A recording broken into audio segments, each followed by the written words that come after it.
Boa noite. Quem fala é José Vitor Cassiolato, economista formado pela PUC. E eu vou, ao longo dos próximos minutos, fazer a atualização internacional para o nosso boletim do Grupo de Estudos DEP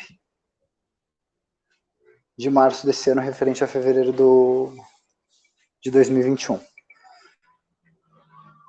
A gente vem acompanhando ao longo das últimas edições como o mundo tem evoluído em relação à recuperação econômica da pandemia, principalmente sobre duas perspectivas: a perspectiva do crescimento e a perspectiva da liquidez.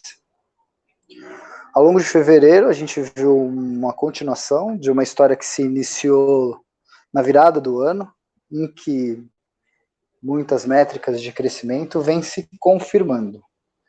Essas métricas de crescimento, elas passam pela melhoria do mercado de trabalho em algumas economias desenvolvidas, e daí eu cito Estados Unidos, com desemprego chegando no patamar de 6%, e passam também por indicadores antecedentes, como é o caso do PMI, um indicador que a gente acompanha bastante aqui no boletim, que é o Purchase Managers Index, que sugere para a gente que haverá, né, principalmente nos Estados Unidos e na China, um crescimento da produção manufatureira. Nesse contexto de crescimento mais sólido e fundamentado, a gente passa a ver algumas alterações para o ambiente de liquidez, com uma pressão de alta nos preços das commodities, em geral, incluindo petróleo, minério de ferro e commodities agrícolas. O mundo se vê numa situação em que os títulos, principalmente soberanos e de longo prazo, das economias desenvolvidas, passam a incorporar um risco de alta de inflação em suas taxas.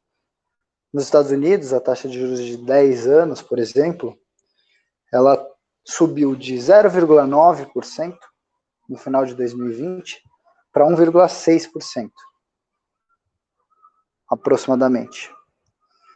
Esse movimento, que quase dobra a taxa de juros paga pelo governo americano, tem impactos claros para os Estados Unidos e para o resto do mundo. O primeiro e mais imediato é o fortalecimento do dólar contra outras moedas, que aqui no Brasil a gente acompanha, inclusive, com alguns combustíveis locais para esse movimento. Mas, em linhas gerais, a gente se encontra numa situação em que o crescimento se confirma em algumas regiões e o ambiente de liquidez piora na margem. Tá? Então, mais desafiador para o Brasil. Especificamente nesse mês, a gente focou em trazer aqui um compromisso nosso de avaliar os cronogramas de vacinação ao redor do mundo.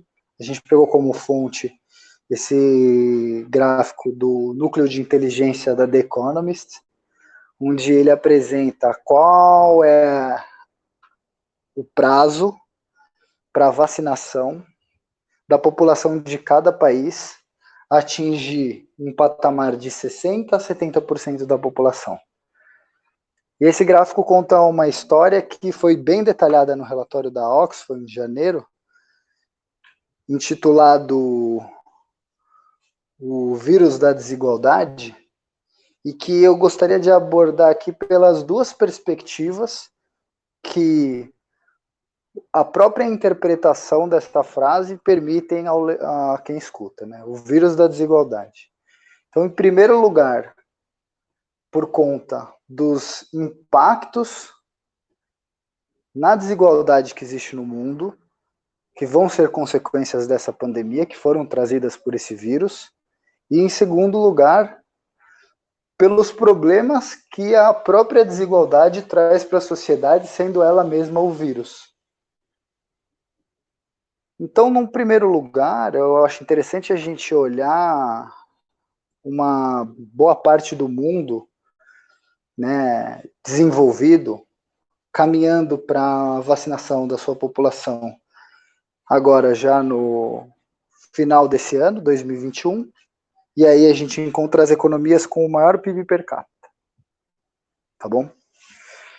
E à medida que você vê, né, essa barra, e eu acho que tem essa comparação muito clara com o PIB per capita, caindo, a vacinação vai sendo postergada.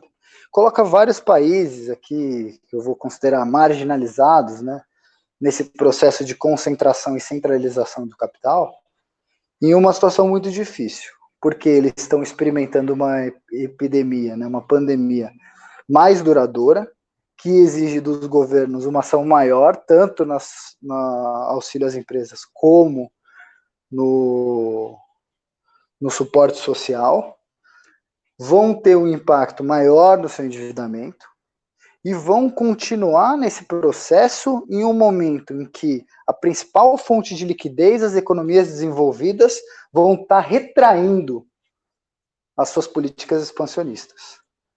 Por conta de uma normalização de boa parte dessa economia, acho que volto naquele exemplo do emprego que eu dei no começo da apresentação, mas também por conta de uma preocupação com a inflação e uma preocupação com o excesso de estímulos. Então, uma situação bem difícil e um impacto muito grande para os países que têm uma vacinação mais tardia.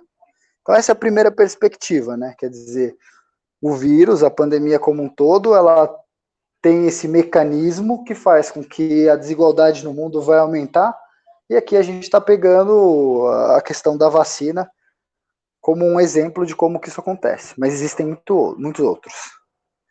Por outro lado, a questão da própria desigualdade, que não deixa de ser um vírus, né, para a nossa sociedade, que deve ser combatido e que tem impactos, né, na estruturais, que fazem com que a gente apresente como sociedade alguns sintomas que são bem tristes, né?